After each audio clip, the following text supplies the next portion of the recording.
नमस्कार साथियों, आपका अपने YouTube चैनल में स्वागत है। आज हम ज्योग्राफी का पार्ट 2 के साथ कंटिन्यू करेंगे और आज जो मैंने आपके लिए प्रश्न लिए हैं ये एग्जाम की दृष्टिकोण से बहुत महत्वपूर्ण है, इसीलिए इस सीरीज को देखना ना भूलें। आज के पहले प्रश्न को रुख करते हैं। गारो खासी जयंतिया पहाड़ियाँ किस राज्यों में स्थित है? आपके पास ऑप्शन है मेघालय, मणिपुर, त्रिपुरा और आसाम। इसका सही उत्तर होगा ऑप्शन ए मेघालय।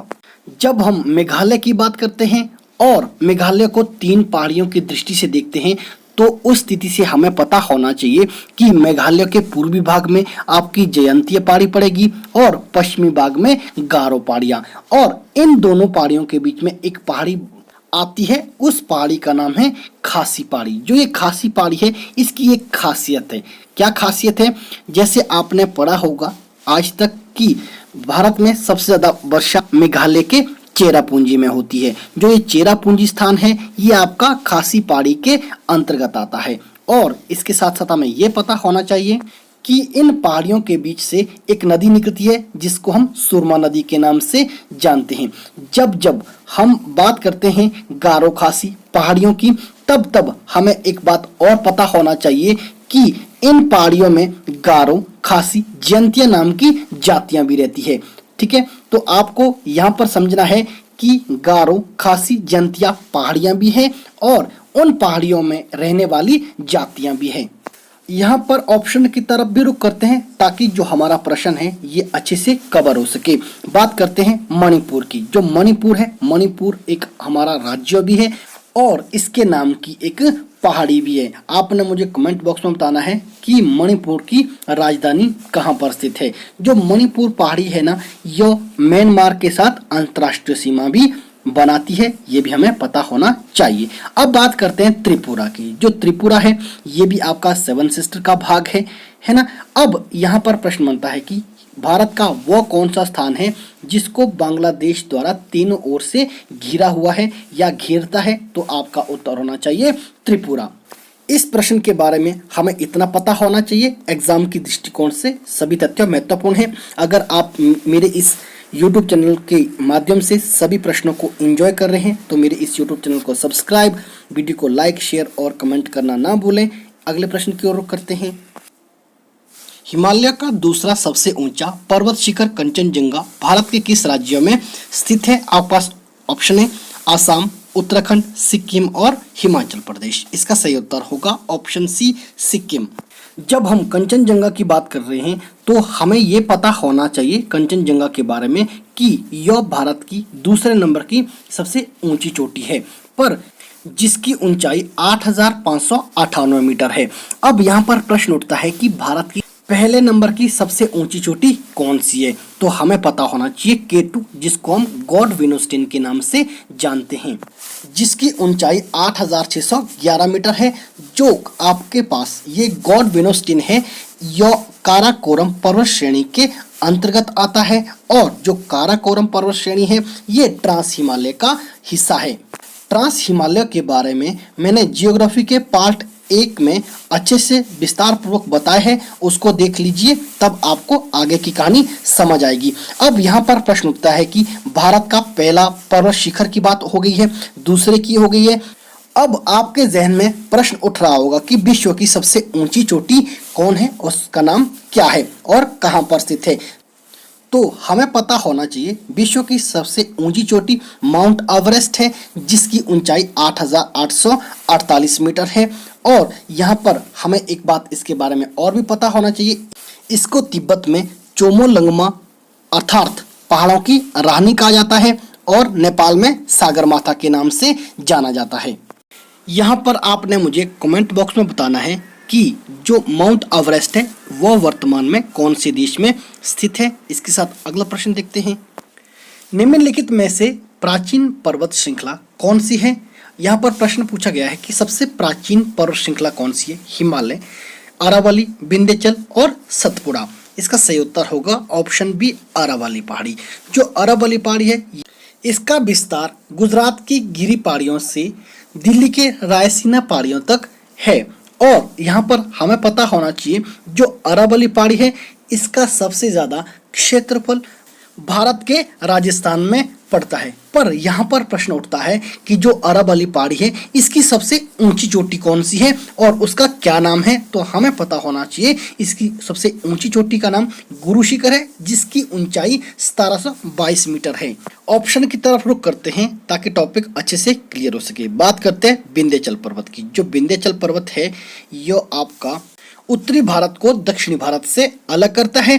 और साथ ही साथ हमें यह भी पता होना चाहिए कि विंध्याचल पर्वत की सबसे ऊंची चोटी का क्या नाम है और उसकी हाइट कितनी है। तो हमारा उत्तर होना चाहिए सद्भावना शिखर, और जिसकी ऊंचाई 752 मीटर है। अंत में बात करते हैं सतपुड़ा पहाड़ी की। जो सतपुड़ा पहाड़ी है इसके बारे में एग्जाम में कई बार देखने को मिलता है प्रश्न, तो हमें पता होना चाहिए जो सतपुड़ा पहाड़ी है ये आपके दो नदियों के बीच में है, नर्मदा नदी और ताप्ती नदी के बीच में। आपने मुझे कमेंट बॉक्स में बताना है कि जो नर्मदा नदी है ये कहाँ से निकलती है, कौन सी पहाड़ी से निकलती है। साथ ही साथ हमें यह भी पता होना चाहिए जो सतपुड़ा पहाड़ी है इसकी सबसे ऊंची चोटी का क्या नाम है। तो आपका उत्तर होना चाहिए धूपगढ़। यहाँ पर मैं एक लाइन और ऐड करना चाहूँगा। जब हम नर्मदा नदी की बात करते हैं तो नर्मदा नदी हमारी अमरकंटक से निकलती है। ध्यान देना है अमरकंटक से दो नदियाँ निकलती है, एक नर्मदा नदी, दूसरी सोन नदी। कई बार आपको एग्जाम में प्रश्न कुछ इस तरह से देखने को मिलता है, भारत की उस नदी का नाम बताओ जो दक्षिण से उत्तर की ओर बहती है। तो आपका उत्तर होना चाहिए सोन नदी। जो सोन नदी है ये आपकी नर्मदा नदी की तरह अमरकंटक से निकलती है। इसका मतलब ये हुआ नर्मदा नदी और सोन नदी दोनों नदियां अमरकंटक से निकलती है। यहाँ पर एक प्रश्न और बनता है कि नर्मदा नदी के ऊपर उस जलप्रपात का नाम बताओ जो काफी मशहूर माना जाता है, उसका नाम है धुआंधार जलप्रपात। इस प्रश्न के बारे में हमें इतना पता होना चाहिए। इसके साथ हम अगले प्रश्न की ओर रुख करते हैं।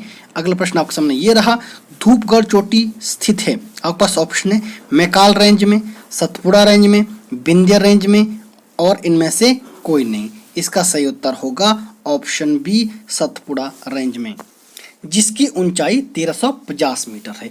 अब आप सोच रहे होंगे कि जो मैकाल रेंज है या मैकाल पर्वत है ये कहाँ पर स्थित है। यहाँ पर ध्यान देना है मैकाल पर्वत और महादेव पर्वत ये भी आपके सतपुड़ा पर्वतमाला में पड़ती है, पर ये सतपुड़ा रेंज के उत्तर पूर्व दिशा में पड़ते हैं। यहाँ पर आपने ध्यान देना है, जब आप मध्य भारत याद आता है तो आपको मध्य भारत की 3 पहाड़ियाँ याद आनी चाहिए या 3 पर्वतमालाएं याद आनी चाहिए। सबसे पहली है अरावली पर्वतमाला, दूसरे नंबर की विंध्याचल पर्वतमाला, तीसरे नंबर की सतपुड़ा पर्वतमाला।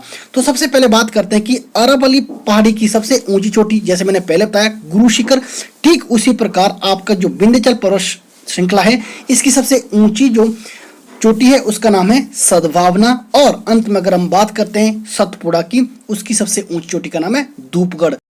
ये तीनों पर्वतमालाओं की तीनों चोटियां आपको याद होनी चाहिए, एग्जाम की दृष्टिकोण से महत्वपूर्ण है। आपकी जानकारी के लिए मैं एक बात बताना चाहूँगा, हमारी ऑनलाइन क्लासेस भी लगती है। अगर आप मेरे साथ अपनी तैयारियां कंटिन्यू करना चाहते हैं, दिए गए नंबर पर आप हेलो का मैसेज कीजिए, आपको क्लास में एनरोल किया जाएगा। तत्पश्चात आपको 2 डेमो क्लासेस भी दी जाएगी।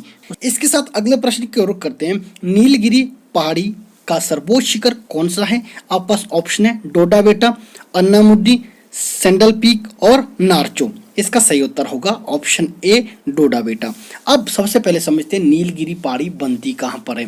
पूर्वी घाट और पश्चिमी घाट जहां पर आपस में मिलते हैं वहां पर नीलगिरी पहाड़ी का निर्माण होता है।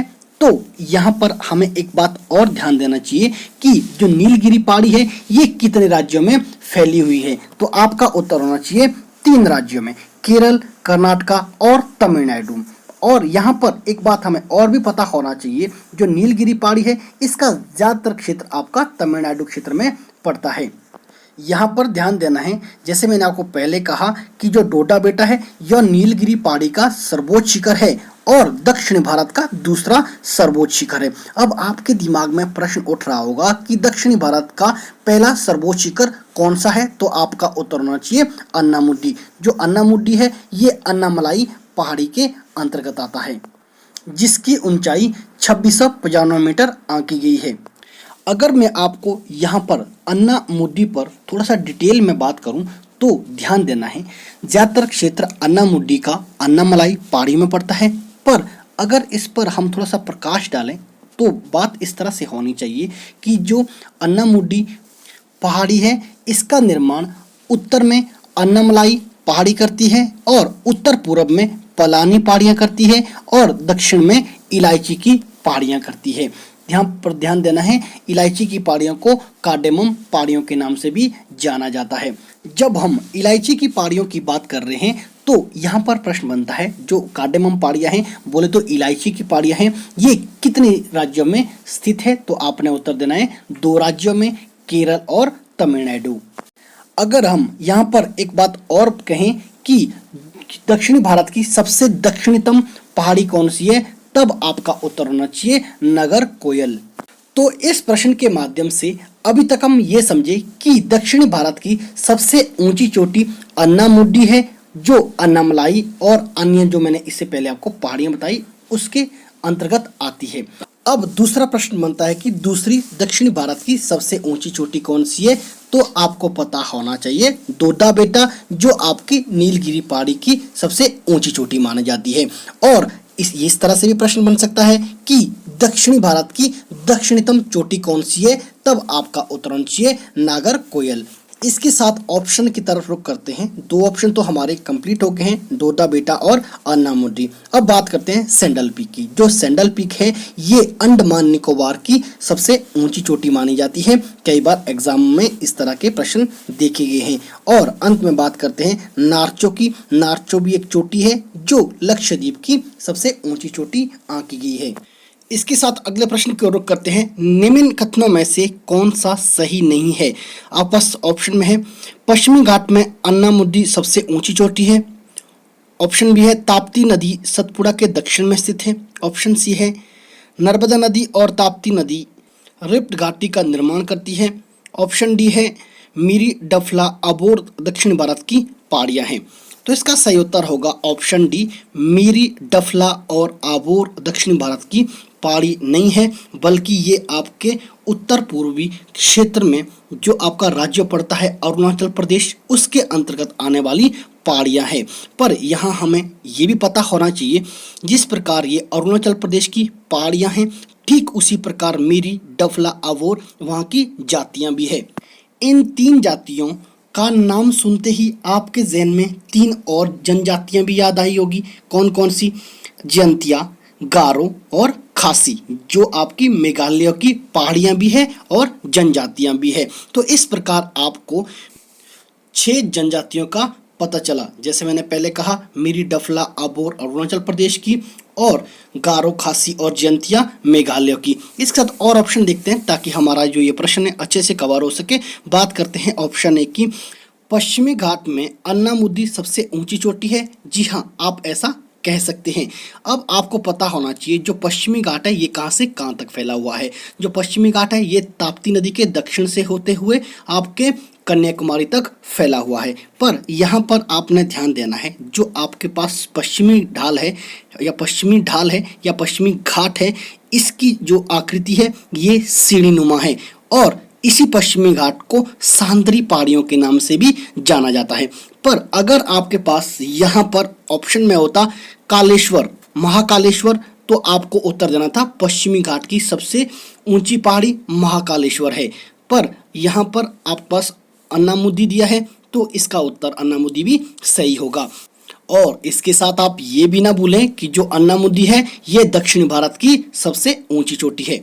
बात करते हैं ऑप्शन बी की, जो ताप्ती नदी है ये सतपुड़ा के दक्षिण में स्थित है या दक्षिण से होकर बहती है। तो इसका उत्तर बिल्कुल सही होगा, जो ताप्ती नदी है ये सतपुड़ा के दक्षिण में बहती है। पर अगर यहाँ पर पूछा होता कि जो आपका सतपुड़ा के उत्तर क्षेत्र में से निकलने वाली कौन सी नदी है, तो आपका उत्तर होना चाहिए था नर्मदा नदी। और इसके साथ ऑप्शन सी देखते हैं कि जो नर्मदा नदी है और ताप्ती नदी है क्या ये रिफ्ट घाटी का निर्माण करती है? जी हाँ, ये दोनों नदियां रिफ्ट घाटी का निर्माण करती है। इस प्रश्न के बारे में आपको इतना पता होना चाहिए, एग्जाम की दृष्टिकोण से बहुत महत्वपूर्ण है। आशा करता हूं अभी तक आपने मेरे इस यूट्यूब चैनल को सब्सक्राइब, लाइक, शेयर भी कर दिया होगा। इसके साथ अगला प्रश्न देखते हैं, अंडमान निकोबार द्वीप समूह में सबसे अधिक ऊंचाई वाली चोटी कौन सी है? इसका सही उत्तर होगा सैंडल पीक। ये एग्जाम की दृष्टिकोण से महत्वपूर्ण है। इसके साथ अगले प्रश्न की ओर रुख करते हैं। भारत में शेवराय की पहाड़ियां कौन से राज्यों में स्थित है? आपके पास ऑप्शन है मध्य प्रदेश, कर्नाटका, उड़ीसा और तमिलनाडु। इसका सही उत्तर होगा ऑप्शन डी तमिलनाडु। पर यहाँ पर हमें सोचना है कि जो तमिलनाडु है यहाँ पर मुख्य तौर पर 4 पहाड़ियाँ पाई जाती है जो एग्जाम में बार बार पूछी जाती है। अगर पहले पहाड़ी की बात की जाए तो जवादी की पहाड़ी, शेवराय की पहाड़ी, कलरायन की पहाड़ी और पंचमलाई पहाड़ी, ये चारों पहाड़ियाँ कहाँ पर है? ये आपके तमिलनाडु में पड़ती है। अगर हम राज्यों के आधार पर पहाड़ियों की बात करते हैं तो हमारे जहन में सबसे पहले बात आती है मेघालय। मेघालय में 3 पहाड़ियाँ हैं, गारो, खासी और जयंतिया। फिर हमें याद आता है अरुणाचल प्रदेश। अरुणाचल प्रदेश में भी 3 पहाड़ियाँ हैं, मुख्य तौर पर मीरी, अबोर और डफला। ठीक उसी प्रकार अगर हम बात करते हैं तमिलनाडु की, तमिलनाडु में हमारे पास 4 पहाड़ियाँ हैं, जिसमें मैंने पहले कहा जवादी की पहाड़ी, शेवराय की पहाड़ी, कलरायन की पहाड़ी और पंचमलाई पहाड़ी। पर एक बात और भी कहना चाहूँगा, एक पहाड़ी और है जो एग्जाम में पूछ जाती है, अन्नामलाई पहाड़ी। जो अन्नामलाई पहाड़ी है ये भी आपके पूर्वी घाट में पड़ती है। इतना हमें इसके बारे में पता होना चाहिए। आशा करता हूँ आपने वीडियो को यहाँ तक एंजॉय किया होगा और मेरे इस यूट्यूब चैनल को सब्सक्राइब भी कर दिया होगा। नमस्कार, जय हिंद, जय हिमाचल।